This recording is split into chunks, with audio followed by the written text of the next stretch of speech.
భల్లాల దేవా. అండ్ ఈసారి ప్రమోటర్గా కాకుండా యాక్టర్గా కూడా కనిపించబోతున్నారు. We're so happy.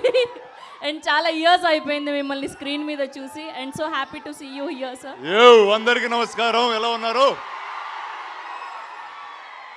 ఆహా, ఇదే కదా కావాలి. చాలా సంవత్సరాలు అయిపోయింది బయటకు వచ్చేలాగా. సో కాంతా ఏంటి చెప్పు, ఏదో అంటున్నావు తర్వాత. సో ఈరోజే పొద్దున్న కాంతా ట్రైలర్ రిలీజ్ అవ్వడం జరిగింది. అండ్ ఈ సినిమా కాలం అన్నది ఒత్తి సినిమాని రీక్రియేట్ చేయగలుగుతుంది. జై హో దా. ఓకే సమీర్ బాగా రౌడీగాడయ్యా మీరు అసలు.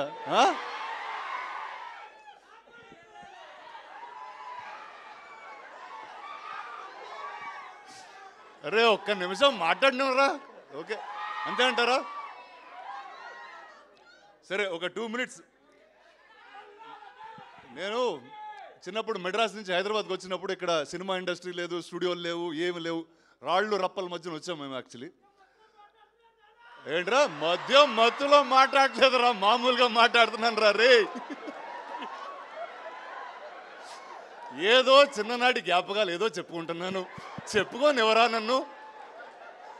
నేను ప్రిపేర్ అయ్యి బాగా వచ్చాను మీతో ఏదో మాట్లాడేద్దామని. అసలు ఆగనివ్వట్లేదు. ఓకే కానీ చెప్తాను. సో ఆ టైంలో ఇక్కడ అన్నపూర్ణ స్టూడియోస్, పద్మాలయ, రామానాయుడు స్టూడియోస్ ఇవన్నీ కడుతున్నప్పుడు వాళ్ళందరూ మాట్లాడుకునే ఏంటో తెలుసా? విజయవాణి స్టూడియోలో ఇలా జరిగిందంట, ఏవిఎం స్టూడియోలో ఇలా జరిగిందంట అని. ఇలా స్టార్స్ గురించి అంటే ఇప్పుడైతే ఇంత పెద్ద మీడియా, సోషల్ మీడియా మీరు అందరూ ఉన్నారు. అప్పుడు స్టూడియో లోపల జరిగే విషయాలు చాలా తక్కువ మంది తెలిసాయి. బాలయ్య గారు కూడా అక్కడి నుంచి వచ్చారా నాతో పాటు. సో అలాంటి ఒక సెట్టింగ్లో సెల్వా నాకు ఒక కథ చెప్పడం జరిగింది. అండ్ చెప్పి చాలా సంవత్సరాలు అయింది కూడా. బట్ ఆ రోజు ఆ కథ విన్న వెంటనే ఖచ్చితంగా ఈ సినిమా చేయాలి, నేను ఏదో విధంగా ఈ సినిమా ముందుకు తీసుకెళ్ళాలన్నప్పుడు ఆ సినిమాకి ఎవరు కరెక్ట్ అంటే నాకు తెలిసి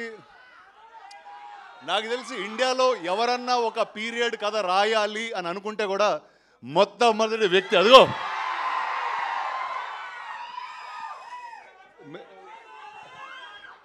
కాదు. నాకు మేము టైటిల్ పెట్టకముందు వేరే వాళ్ళ కథ అది చెప్తున్నప్పుడు సార్ రెట్రో కింగ్ సార్ అతను కరెక్ట్గా ఉంటారన్నారు. కానీ ఈ సినిమాలో మేము చెప్పాం ఖచ్చితంగా నవంబర్ 14 తర్వాత మీరందరూ ఇతన్ని నట చక్రవర్తి అని పిలుస్తారు. అండ్ సెల్వా గురించి ఏం చెప్పాలంటే ఆయన ఎంత ఆథెంటిక్ మనిషి అంటే ఒక డైరెక్టర్ పాత్రకి ఎతికెతికి ఒక డైరెక్టర్ గారిని పట్టుకొచ్చారు. అది సముద్రగణి గారు. ఆయనతో ఆబ్వియస్లీ ఇంతకుముందు ఆయన కొడుకుగా చేశాను. అండ్ ఇప్పుడు చాలా వేరేగా ఉంటుంది మా రిలేషన్షిప్ ఈ సినిమాలో.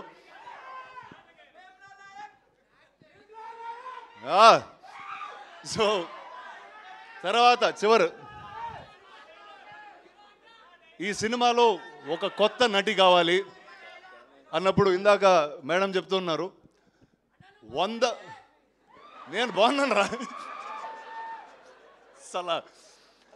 సో సెల్వా ఆల్మోస్ట్ ఒక 100 పైగా ఆడిషన్లు, వీడియోలు, వేరే అమ్మాయిల ఫోటోలు పంపించేవాడు. అరే ఊరుకోరా ఇప్పుడే పెళ్ళైందిరా, అలా ఫోన్లో అమ్మాయిల ఫోటోలు వేసుకుని తిరగకూడదు నేను అన్నా. బట్ అది మొత్తం అయిన తర్వాత ఇలాంటి సముద్రకణి గారు, దుల్కర్ లాంటి నటుల మధ్య నిలబడడానికి అసలు మామూలుగానే జంకుతాం. నేనేదో హైటు బేస్ వాయిస్ వేసుకుని లాగేస్తూ ఉంటాను కానీ బట్ వాళ్ళిద్దరి మధ్యన అద్భుతంగా నుంచుంది భాగ్యశ్రీ. ఇందాక చెప్పినట్టు first madam sir correct. So ఆ మేడంని ఫస్ట్ పట్టింది మేమే. కానీ